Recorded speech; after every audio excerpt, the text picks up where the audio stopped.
Motor insurance छोड़ के और कौन से इंश्योरेंस एक राइडर को सोचने चाहिए? Nobody wakes up in the morning to buy insurance excited manner में कि आपकी गाड़ी को कुछ भी हो गया up to 3 years 5 years it will completely give you a new vehicle. मेरा सपोज एक्सीडेंट होता है जिसमें इंजन डैमेज हो गया, तो क्या वो फिर इंश्योरेंस में कवर होगा? इंजन प्रोटेक्टर बहुत जरूरी है, खासकर जहाँ फ्लडिंग होती है। वो 127 रुपए में जीएसटी दिखाते हैं, बोलते यार ये क्यों देना? I know it's a small amount. क्या एक्सटेंट के डैमेज तक एक पार्ट को रिप्लेस करना है, क्या एक्सटेंट तक एक पार्ट को रिपेयर करना है।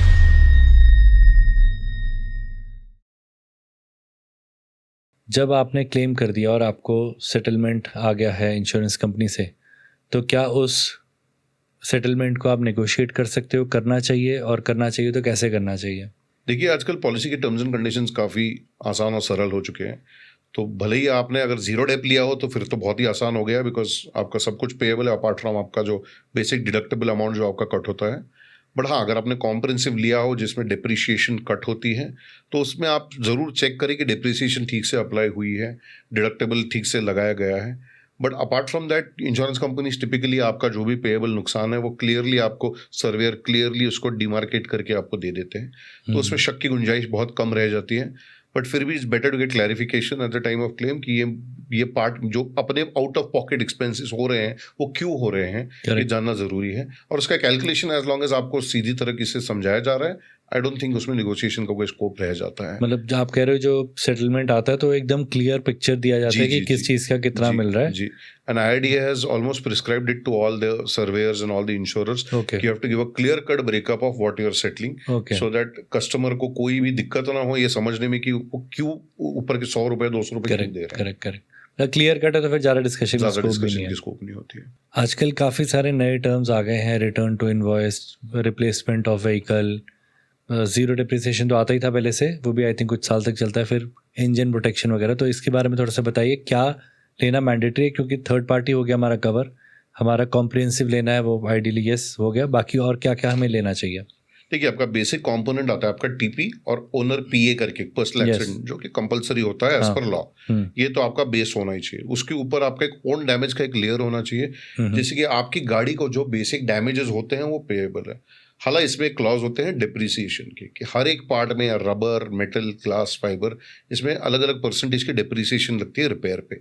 इसके ऊपर आता है डिप्रिसिएशन शील्ड, जो कि इस डिप्रिसिएशन से आपको बचाता है for slightly higher deductible amount या बेसिक अमाउंट जो आप भरते हैं। इसके ऊपर और एक ऐड ऑन आता है इंजन प्रोटेक्टर, जो कि बहुत सारी कंपनी डेप कैप और इंजन प्रोटेक्टर को कंबाइन करके कवरेजेस देते हैं। इंजन प्रोटेक्टर बहुत ज़रूरी है, खासकर जहाँ फ्लडिंग होती है या नीचे से स्टोन आपके ऑयल के कंपोनेंट को लग के ऑयल लीक हो सकता है, तो इस सिचुएशन में इंजन डैमेज हो सकता है, इंजन सीज हो सकता है। इस सिचुएशन में engine protector is very very much a must. और जो बाकी के दो कवरेजेस हैं, जैसे रिटर्न टू इनवॉइस हो गया, व्हीकल रिप्लेसमेंट, देयर बेसिकली इस सिचुएशन में है कि आपकी गाड़ी को कुछ भी हो गया up to 3 years 5 years, it will completely give you a new vehicle. Just that in vehicle replacement case, it will be एक showroom value of your vehicle, और return to invoice will be the entire vehicle, whatever you paid for the vehicle, आपकी पूरी की पूरी गाड़ी in a way आपको मिल जाएगी, so as to speak. और ये बहुत ही नीश कवर्स हैं, आजकल इतने नहीं बिकते हैं। टिपिकली हाई एंड व्हीकल्स या हाई एंड बाइक जो हैं वो इन्हें खरीदना ज़्यादा पसंद करते हैं। बट अभी इंडिया में इनकी तादाद बढ़ रही है। So even 650cc bikes and above are now buying this covers quite a bit. But depreciation on engine protector are an absolute must for any bike rider today, irrespective what size of bike है। तो बहुत ही ज़रूरी covers हो गए। अभी आपने बोला जैसे कोई स्टोन वगैरह लग गया और ऑयल लीक हो गया, अगर मेरा सपोज एक्सीडेंट होता है जिसमें इंजन डैमेज हो गया, तो क्या वो फिर इंश्योरेंस में कवर होगा? जी बिल्कुल होता है। बट आप समझिए कि इंजन का कोलिजन होना वर्सेस इंजन का सीज होना बिकॉज ऑफ और damage from outside are two different scenarios. तो जैसे वाटर इंग्रेशन का मैं एग्जांपल देता हूँ। पानी आपके एग्जॉस्ट के थ्रू अंदर चला गया, आपकी बाइक स्टार्ट थी तब तक ठीक था, जैसे ही बंद होगी water rust into your engine. तो जैसे ही पानी इंजन में चला गया, इंजन सीज हो चुका है, उसे रिप्लेस करने का या पूरी तरह खोल के क्लीन अप करने का ही ये है। In such a situation it's not really a collision या एक्सीडेंट हुआ नहीं है, it's a consequential loss of water entering your, so the engine protector pays for this loss. That's why ये बहुत जरूरी कवर आज के दिन में। मोटर इंश्योरेंस छोड़ के और कौन से इंश्योरेंस एक राइडर को सोचने चाहिए? एक तो पर्सनल एक्सीडेंट बहुत ही ज़रूरी है, बिकॉज एक्सीडेंट की सिचुएशन सिनारियो में अगर किसी की डेथ हो जाती है या गॉड फॉरबिड डिसेबिलिटी हो जाती है, तो एक अच्छा खासा लमसम बेनिफिट आपको या आपके डिपेंडेंट्स को मिल सकता है। और ये बहुत ज़रूरी हो जाता है आजकल के दिन, और बहुत ही इनएक्सपेंसिव और बहुत ही सस्ते कवर हैं। पर्सनल एक्सीडेंट लोग लेते नहीं हैं, बट बहुत ही इनएक्सपेंसिव है। 10 लाख के कवर के लिए आपको हार्डली 700 या 800 रुपये का भुगतान करना पड़ता है। उसी के साथ आता है दूसरा वो है कि लाइफ इंश्योरेंस कवर, या टर्म हो या जो भी आपका चॉइस का कवर हो, बट जिससे आपके डिपेंडेंट्स को एक बेनिफिट मिले आपके डेथ के सिचुएशन में, सिनारियो में, गॉड फॉरबिड, वो बहुत ही ज़रूरी है। तीसरा आता है हेल्थ इंश्योरेंस, जो कि मुझे लगता है कि हर एक नागरिक के पास होना चाहिए, सिंपली बिकॉज एक एक्सीडेंट के सिनारियो में आपकी सर्वाइवेबिलिटी बढ़ जाती है आजकल, बिकॉज आप जो गियर लेते हैं इतना महंगा लेते हैं, जो बाइक की सेफ्टी रेटिंग्स इतनी अच्छी हो गई हैं, आपके हेलमेट्स की सेफ्टी अच्छी हो गई है, तो विच मीन्स कि अगर एक्सीडेंट होता है तो आपकी हॉस्पिटल में एडमिशन हो, आपकी ट्रीटमेंट अच्छी ढंग से हो, आप अच्छे डॉक्टर की ट्रीटमेंट ले पाएँ, इसके लिए हेल्थ इंश्योरेंस बहुत ज़रूरी है। पीए कवर जो होता है काफ़ी टाइम मैंडेटरी दिखता है, मैंडेटरी क्या मुझे लगता है आजकल ऑप्शनल भी दिखने लग गया कि you can avoid it, but I think by law it is mandatory.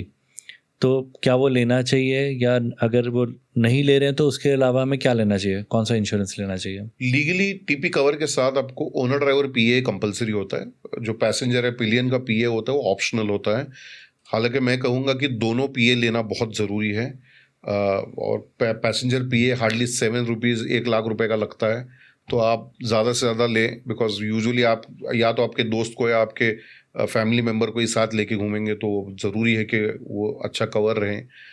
हाँ, आपके पास अगर पर्सनल एक्सीडेंट हो तो आप दिखा के ओनर ड्राइवर पीए कवर अवॉइड कर सकते हैं, बट इसका कॉस्ट इतना मिनिमल है कि मैं कहूँगा कि आप जितने भी मोटरसाइकिल या 2 व्हीलर है जो भी हो, हर बार पीए कवर लें, बिकॉज उसका एक मल्टीप्लायर इफेक्ट हो जाता है। क्योंकि आपकी अगर डेथ हो जाती है तो आप मल्टीपल पीए पॉलिसीज के थ्रू क्लेम भी कर सकते हो। अच्छा, तो उसका एक वो फ़ायदा है, and it's inexpensive, so I think everybody should have it. तो मल्टीपल पीए मतलब जैसे अगर मैं एक व्हीकल चला रहा हूँ, उस चलाते चलाते उसमें मेरी डेथ हो गई, तो दूसरी व्हीकल का भी मैं इंश्योरेंस क्लेम कर सकता हूँ पीए? सो टिपिकली व्हीकल में जो ओनर ड्राइवर कवर है उस व्हीकल का आपको मिलेगा, बट आपकी स्टैंड अलोन पीए पॉलिसी होगी उसके भी आपको कवर। अच्छा, okay okay. So you will have a PA in cover. addition. Yes, it's an addition. Okay. It's better to have. I mean, there is the best, cheapest option for PA that you can get. Correct. And have your own individual PA cover as well, because you will be covered under that for any sort of accident. In fact, PA also covers snake bites and stuff if you have an individual PA. So especially off-roading लोग जो कि off-roading करके trekking भी जाते हैं बहुत बार. So all these covers are a part of it. Might as well opt for both. Correct. नहीं, मैं एक्चुअली मैंने पिछली 4-5 बार जितनी बार पॉलिसी ली है मैंने ऑप्ट आउट कर दिया, because I have a PA cover. Okay. 127 रुपए में जीएसटी दिखाते हैं, बोलते यार ये क्यों देना। I know it's a small amount, but मुझे लगता है when I already have it तो मुझे वो नहीं लेना चाहिए, बट आपने जैसे बताया तो that's a good benefit, and I think that cost is very less. मैं भी हर बार सोचता है 100 रुपए की बात है, मैंने छोड़ यार 100 रुपए बच गए, चल कोई बात नहीं। ये तो ह्यूमन साइकोलॉजी होती है कि यार पैसे बच रहे तो बचने चाहिए, बट उसका फायदा वर्सेस पैसा बहुत ही इट्स आउटवेट टुवर्ड्स द फायदा, so it's better to kind of let it be. अभी काफ़ी लोग ट्रैक डेज वगैरह करते हैं, या जैसे हम लोग ऑफ रोडिंग करते हैं, तो क्या हमें उसके लिए कुछ स्पेसिफिक पॉलिसी लेना चाहिए एडिशनल, या फिर जो है वो सफिशिएंट है हमारे लिए? देखिए निखिल, आप ऑफ रोडिंग में तो कवर्ड है, बिकॉज ऑफ रोडिंग टिपिकली एक आपका स्पीड ज़्यादा नहीं होता, हाँ शायद बम्पी रोड्स और सर्फेसिस है, बट वो टिपिकली कवर्ड है। मतलब उसमें as long as you are not going up a slope of 45 degrees और something like that, you are still covered. But हाँ, don't it should not classify as adventure activity, मतलब वो ना हो तो तब तक ठीक है। बट वैसे पहाड़ी से बाइक नहीं फेंक रहे आप जब तक स्टंट राइडिंग नहीं कर रहे तब तक ठीक है, बट हाँ ट्रैक एक्सक्लूसिवली कवर्ड नहीं है। मतलब ये क्लियर कट पॉलिसी कंडीशंस में लिखा गया है कि कोई भी रेस टाइमिंग या कोई भी स्पीड एक्टिविटी जो है it's not covered. So for that there is a specific 1 day track cover that you can buy, many insurers have it. 24 घंटे का कवर होता है, you can opt for multiple days for every day that you plan to race. Just that every modification जो आपने bike में की हो, या आपने एग्जॉस्ट अलग लगाए हो, या टायर्स अलग लगाए हो, या कुछ और अलग मॉडिफिकेशन की हो, वो आपने डिक्लेयर करना बहुत ज़रूरी है, सो दैट आपको पूरा कॉम्प्रिहेंसिव कवर मिले। नॉर्मल मोटर इंश्योरेंस में कवर बिल्कुल नहीं होता है। ओके, इसका ख्याल रखें। ठीक है, I think that brings us to the end of our podcast, and let us hope कि ये पॉडकास्ट देख के बहुत लोगों को इंश्योरेंस के बारे में बहुत सारी चीज़ें पता चलें।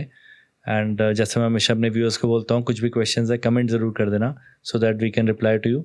और निखिल हमारी हेल्प करेंगे अगर हम कहीं पे फंस जाएंगे जो हमें समझ नहीं आएगा, तो he will definitely help us. बिल्कुल। So thank you, Nikhil, for coming. Pleasure. It was a great podcast. It was a great conversation with you. Same here. Thanks.